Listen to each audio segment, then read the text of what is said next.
हे गई जीव के जन जाल में जतई कोयली कोयली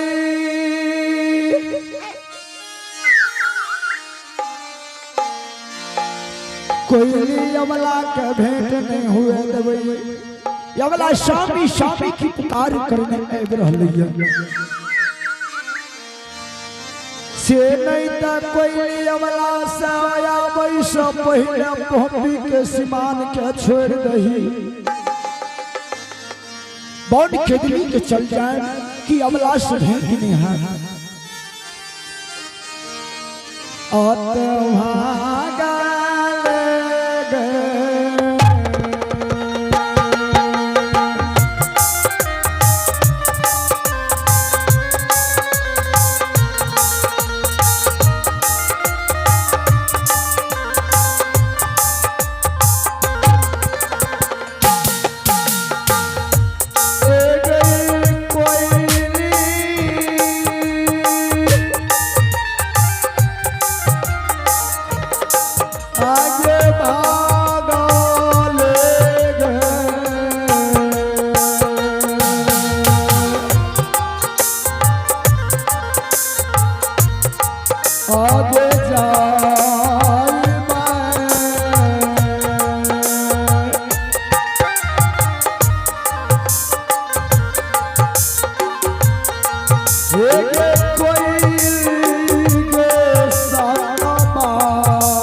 अवलंब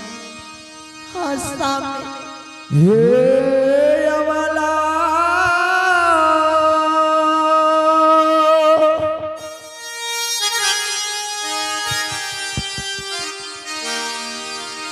के तरामती के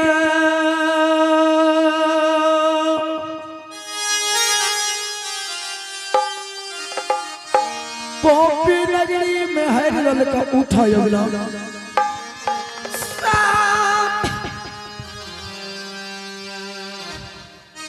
केकरा पछोर यहाँ 12 बरस के लिख जारी है सामने अवला भगवान तोरा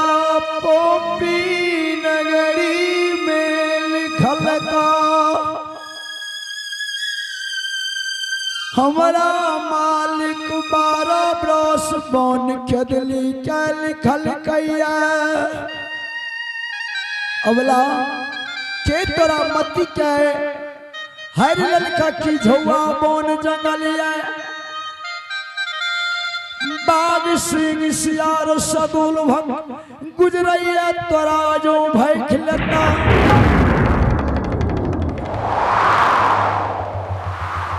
के तोरा मती का पहपी पूर्ण है ललका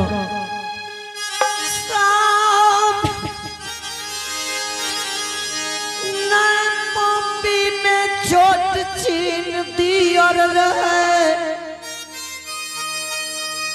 न छोट छीन नद रहे सामी के कला परस्तल हो सिंगार सामी के कर ठोर मुंह देख के पोपी में ढेरज बांधती सामी आता जा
अवला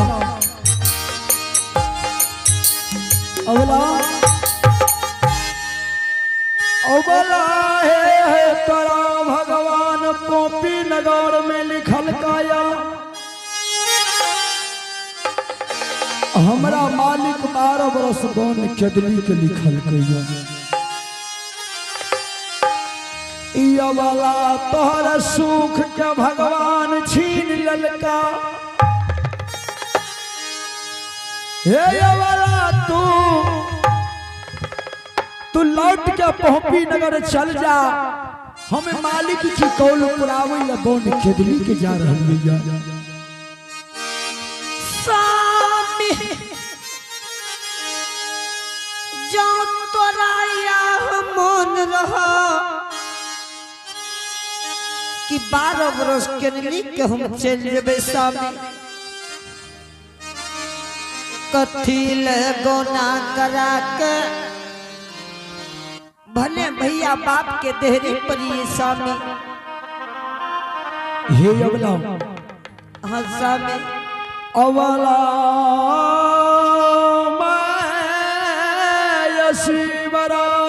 के वृद्धा घर में हे अवला हम की जानलिए कि भगवान हमरा एहन दुख दे देते जो हम जानतो कि भगवान एहन दुर्गजन हमरा देते तो हम तोरा पोपी नगर नहीं लाभतियो ई गलती हमरा से भलै कि तोरा पोपी दहरी पर लावलिया अवला खैर जे करे छे भगवान नीक करे छे तोरो जे लाइव देलिया हे माय हमर 2-4 दिन के पाहुन मेहमान पोपी नगरी में या हे माय क्या क्या एक लोटा जल के एक टुकड़ी रोटी देते चकरा वहाड़ी कंटा लाइन जमा रहते हे अबला भगवान कोनो जे भी काम करैया त गलती नहीं करैया आते आदमाई क्या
शरीर के 12 बरस के ना रह अवला सामी हमरो साथ न चलियो केली के सामने अवला जाओ चदली के रास्ता में बाबू भैया माता बहन सब देखते हैं कहते कोढ़िया चकरा सुंदर नारी चलने दौन खिदली के जा रहे देखे में एकरा साथ में नारी कितना सुंदर आई कोढ़िया केहन छे कि नाई कोढ़िया नारी के सम साथ लगी नहीं जा रहे आते हैं सिया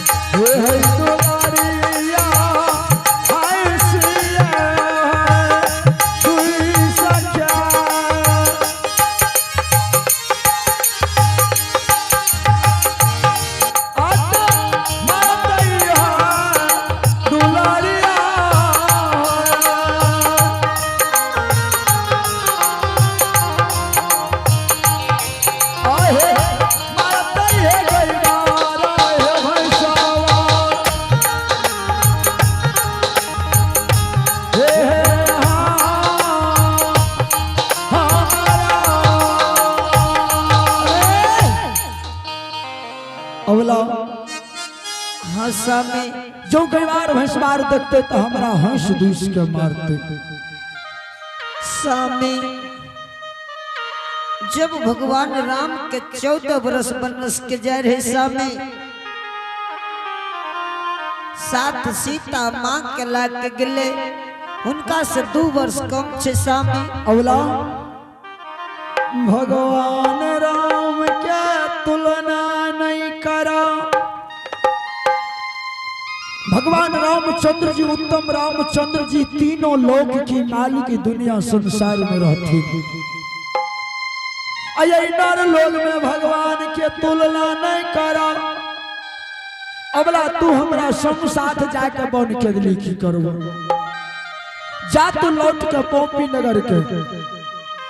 स्वामी कोरिया गति छो स्वामी।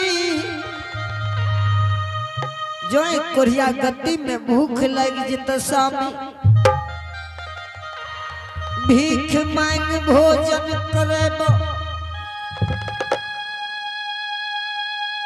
जो तोरा प्यास लग जतो पानी खोज के पानी पिले बसामी। जो यही धूप लागतो आंचल से झपा रखबो। हमू साथ जेबे सामी। हे हो धर्मराज बाबा यमला के संग साथ लगा के जीव के जंजाल हमरा बनैलो। अब कौन बुद्धि पोपी के सीमान पर हमरा चुबे। अबला हंसा में एक काम करो तू। कौन काम सामी? ये अबला ये कोरिया पड़ती जाओ तोरा श्रद्धा रहता कि हम 12 बरस पोपी नगरी में रही तो लौट का पोपी नगरी चल जा। पोपी में रही हो नित दिन धर्म की गहवर के निपी हो कुछ हो। जो हमारा प्रति तोरा श्रद्धा नहीं रहो पोपी नगरी जाके हे बाप का समाद भेज के सासुर से लैहर चल जइहो। लैहर जाके यमा माय क्या नहीं कह क्या भाभी श्री क्या कह क्या पर घर शादी का तू समय बिता लिहो।